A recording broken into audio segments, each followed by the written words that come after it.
Viral ಬೆನ್ನಲ್ಲೇ ಸಿದ್ದು ಮನೆಗೆ ತೆರಳಿದ್ದಾರೆ ಜಮೀರ್ ಅಹಮದ್ ಖಾನ್ ಅವರು. ಕಾವೇರಿ ನಿವಾಸದಲ್ಲಿ ಸಿದ್ದರಾಮಯ್ಯ ಅವರನ್ನ ಭೇಟಿ ಮಾಡಿದ್ರು. ಈ ವಿಚಾರಕ್ಕೆ ಸಂಬಂಧಪಟ್ಟ ಹಾಗೆ ಜಮೀರ್ ಚರ್ಚೆ ಮಾಡಿದ್ದಾರೆ ಸಿದ್ದರಾಮಯ್ಯ ಅವರ ಬಳಿಯಲ್ಲಿ. ಆಡಿಯೋ ವೈರಲ್ ಕೇಸ್ ಬಗ್ಗೆ ಜಮೀರ್ ಸಿದ್ದರಾಮಯ್ಯ ಅವರಿಗೆ ಸ್ಪಷ್ಟನೆ ಕೂಡ ಕೊಟ್ಟಿದ್ದಾರೆ.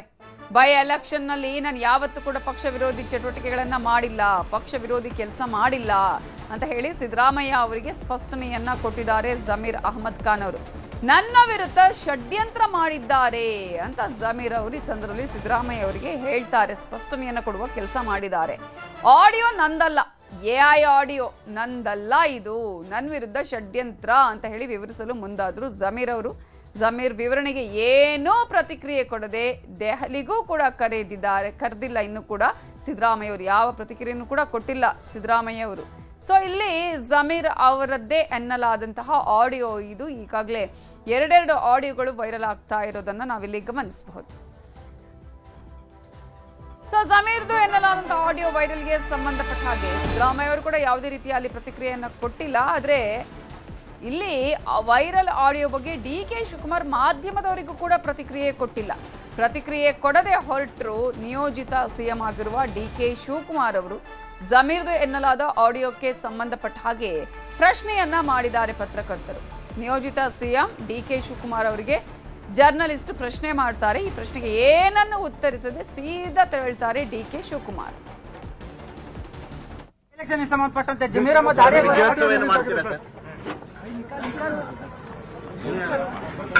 ದಾವಣಗೆರೆ ಬೈ ಎಲೆಕ್ಷನ್ ಸಂಬಂಧಪಟ್ಟಂತೆ ಜಮೀರ್ ಅಹಮದ್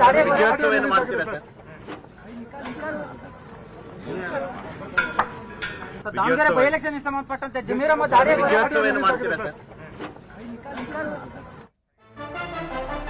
ಮಾಜಿ ಸಚಿವ ಜಮೀರ್ ವಿರುದ್ಧ ಕ್ರಮಕ್ಕೆ ಈಗ ಆಗ್ರಹ ಕೇಳಿ ಬರ್ತಾ ಇದೆ.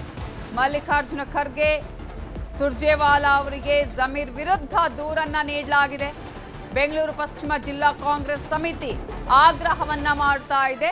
ಜಮೀರ್ ಅಹಮದ್ ಅವರ ವಿರುದ್ಧ ಕ್ರಮ ಕೈಗೊಳ್ಳಬೇಕು ಅಂತ ಹೇಳಿ ಎಐಸಿಸಿ ಅಧ್ಯಕ್ಷರಾಗಿರುವ ಮಲ್ಲಿಕಾರ್ಜುನ ಖರ್ಗೆ ಹಾಗೆ ರಣದೀಪ್ ಸುರ್ಜೇವಾಲಾ ಅವರಿಗೆ ಜಮೀರ್ ವಿರುದ್ಧ ದೂರನ್ನ ನೀಡಲಾಗಿದೆ.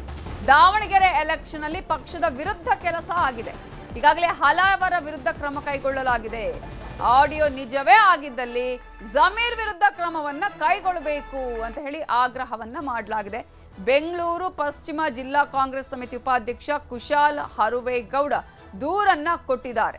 ಸುರ್ಜೇವಾಲಾಗೆ ಜಮೀರ್ ವಿರುದ್ಧ ದೂರನ್ನ ನೀಡಿದ್ದಾರೆ.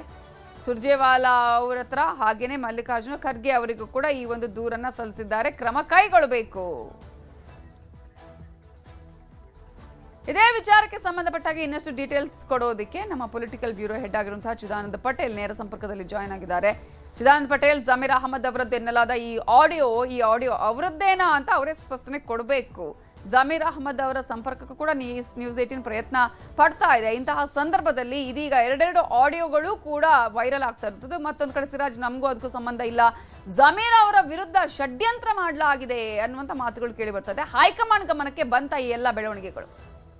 ಅಫ್ಕೋರ್ಸ್ ನವಿತಾ ಜೈನ್ ಈಗಾಗಲೇ ಜಮೀರ್ ಅಹಮದ್ ರವರು ಪ್ರಬಲ ಮಂತ್ರಿ ಸ್ಥಾನದ ಆಕಾಂಕ್ಷಿ ಕೂಡ ಹೌದು. ತಮ್ಮದೇ ಆದ ಲಾಬಿಯನ್ನು ಮಾಡ್ತಾರೆ. ಒಂದು ಕಡೆ ಮಾಜಿ ಮುಖ್ಯಮಂತ್ರಿ ಸಿದ್ದರಾಮಯ್ಯ ಕಡೆಯವರಿಂದ, ಮತ್ತೊಂದು ಕಡೆ ಬೇರೆ ಬೇರೆ ತಮ್ಮ ಮೂಲಗಳಿಂದ ಪ್ರಯತ್ನವನ್ನು ಮಾಡ್ತಿದ್ದಾರೆ. ಈ ಪ್ರಯತ್ನದ ಬೆನ್ನಲ್ಲೇ ಇದೀಗ ಜಮೀರ್ ಅಹಮದ್ ರವ್ರದ್ದು ಎನ್ನಲಾದ ಆಡಿಯೋ, ಪಕ್ಷ ವಿರೋಧಿ ಆಡಿಯೋ ಮತ್ತು ಅದರಲ್ಲಿ SDPI ಅಭ್ಯರ್ಥಿ ಪರ ಕೆಲಸ ಮಾಡುವಂತೆ ಸೂಚನೆ ಕೊಟ್ಟಿರ್ತಕ್ಕಂಥ ಇವೆಲ್ಲವೂ ಕೂಡ ಇದೀಗ ಜಮೀರ್ ಅಹಮದ್ ರವರ ಮಂತ್ರಿ ಸ್ಥಾನದ ಆಸೆಗೆ ಎಲ್ಲೊಂದು ಕಡೆ ಎಳ್ಳು ನೀರು ಬಿಡುವ ಸಾಧ್ಯತೆ ಬಹುತೇಕ ಖಚಿತ ಅಂತ ಹೇಳಲಾಗ್ತದೆ. ಯಾಕಂತ ಹೇಳಿದ್ರೆ ಈಗಾಗಲೇ ಆಡಿಯೋದ ಸತ್ಯಾಸತ್ಯತೆ ಸಂಬಂಧಪಟ್ಟ ಹಾಗೆ ಮತ್ತು ಈ ಸಂಬಂಧಪಟ್ಟ ಹಾಗೆ AICCಯ ಪ್ರಧಾನ ಕಾರ್ಯದರ್ಶಿ, ಕರ್ನಾಟಕ ರಾಜ್ಯ ಉಸ್ತುವಾರಿ ಆಗಿರ್ತಕ್ಕಂಥ ರಣದೀಪ್ ಸಿಂಗ್ ಸುರ್ಜೇವಾಲಾ ಅವರು KPCCಯಿಂದ ಮತ್ತು ಪ್ರಮುಖ ನಾಯಕರಿಂದ ಇದೀಗ ಆಡಿಯೋವನ್ನು ಪಡೆದುಕೊಂಡಿರ್ತಕ್ಕಂಥದ್ದು.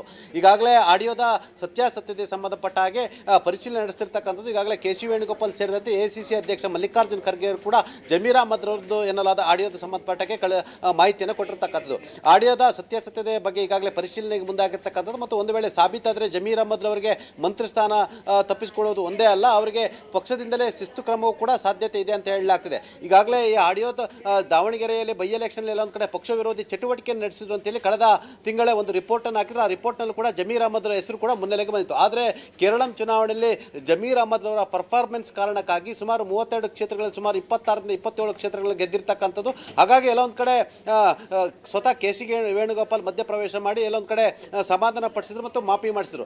ಆದರೆ ಇದೀಗ ಎಲ್ಲೊಂದು ಕಡೆ ಸಚಿವ ಸ್ಥಾನದ ರೇಸ್ನಲ್ಲಿರುವಂಥ ಸಂದರ್ಭದಲ್ಲೇ ಎಲ್ಲೊಂದು ಕಡೆ ಸಚಿವ ಸ್ಥಾನದ ಲಾಬಿ ಮಾಡ್ತಿರುವಂಥ ಸಂದರ್ಭದಲ್ಲಿ ಇದೀಗ ಜಮೀರ್ ಅಹಮದ್ ರವ್ರದ್ದು ಎನ್ನಲಾದ ಆಡಿಯೋ ಇದೀಗ ಬಹಿರಂಗ ಆಗಿರ್ತಕ್ಕಂಥದ್ದು. ಹಾಗಾಗಿ ಇದು ಎಲ್ಲೊಂದು ಕಡೆ ಬಹಳಷ್ಟು ಸುದ್ದಿ ಮತ್ತು ಸದ್ದು ಮಾಡಿರ್ತಕ್ಕಂಥದ್ದು. ಹಾಗಾಗಿ ಜಮೀರ್ ಅಹಮದ್ ರವರ ಆಡಿಯೋ ಸಾಬೀತಾದರೆ ಬಹುಶಃ ಪಕ್ಷದಿಂದಲೇ ಕ್ರಮ, ಜೊತೆಗೆ ಮಂತ್ರಿ ಸ್ಥಾನವೂ ಕೂಡ ಎಲ್ಲೊಂದು ಕಡೆ ಸಿಗೋದು ಡೌಟ್ ಅಂತಲೇ ಹೇಳಲಾಗ್ತಿದೆ. ಒಂದು ಕಡೆ ಮಾಜಿ ಮುಖ್ಯಮಂತ್ರಿ ಸಿದ್ದರಾಮಯ್ಯನವರು ಜಮೀರ್ ಅಹಮದ್ ಪರ ಮಂತ್ರಿಗಳಿಗೆ ಲಾಬಿ ಮಾಡ್ತಿರುವಂಥ ಸಂದರ್ಭದಲ್ಲೇ ಇದೀಗ ಜಮೀರ್ ಅಹಮದ್ ರವರದ್ದು ಎನ್ನಲಾದ ಆಡಿಯೋ ಬಹಿರಂಗ ಆಗಿರ್ತಕ್ಕಂಥದ್ದು. ಇದು ಸ್ವತಃ ಸಿದ್ದರಾಮಯ್ಯನವರು ಕೂಡ ಎಲ್ಲೊಂದು ಕಡೆ ಇದು ಮುಖಭಂಗ ಮತ್ತು ಇಕ್ಕಟ್ಟಿಗೆ ಎದುರಾಗಿರ್ತಕ್ಕಂಥದ್ದು. ಮತ್ತು ಜಮೀರ್ ಅಹಮದ್ ಕೂಡ ಇದರಿಂದ ಮಂತ್ರಿ ಸ್ಥಾನ ಸಿಗುವ ಚಾನ್ಸ್ ಇದ್ರೂ ಕೂಡ ತಪ್ಪುವ ಸಾಧ್ಯತೆ ಇದೆ ಅಂತಲೇ ಕೂಡ ಹೇಳಲಾಗ್ತಿರ್ತಕ್ಕಂಥದ್ದು. ಮತ್ತು ಎಲ್ಲ ಬೆಳವಣಿಗೆ ನಡುವೆ ಕೂಡ ಎಲ್ಲೊಂದು ಕಡೆ ಇಂದು ಬೆಳಿಗ್ಗೆ ಅಷ್ಟೇ ಜಮೀರ್ ಅಹಮದ್ ರವರು ಸಿದ್ದರಾಮಯ್ಯನವ್ರನ್ನ ಅವರ ಕಾವೇರಿ ನಿವಾಸದಲ್ಲಿ ಭೇಟಿಯಾದ ಸಂದರ್ಭದಲ್ಲಿ ಕೂಡ ಸಿದ್ದರಾಮಯ್ಯನವರು ವಿವರಣೆನೇ ಕೇಳಿಲ್ಲ. ಆದರೆ ಇದರ ಬಗ್ಗೆ ಮಾಹಿತಿಯನ್ನು ಕೂಡ ಕೇಳಿಲ್ಲ. ಸ್ವತಃ ಜಮೀರ್ ಅಹಮದ್ ರವರು ಕೂಡ ಇದು ಆಡಿಯೋ ಆಗಿರ್ತಕ್ಕಂಥದ್ದು, ನನ್ನ ವಿರುದ್ಧ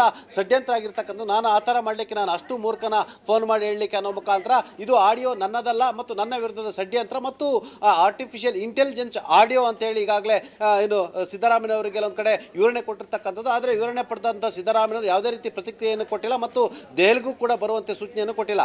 ಆ ಮುಖಾಂತರ ಒಂದು ಕಡೆ ಇದು ಜಮೀರ್ ಅಹಮದ್ಗೆ ಅತಿ ದೊಡ್ಡ ಸಂಕಷ್ಟ ಒದಗಿ ಬರುವ ಸಾಧ್ಯತೆ ಇರತಕ್ಕಂಥದ್ದು. ನವಿತಾ ಜೈನ್. Thank you Chidanand Patel ಡೀಟೇಲ್ಸ್ಗೆ.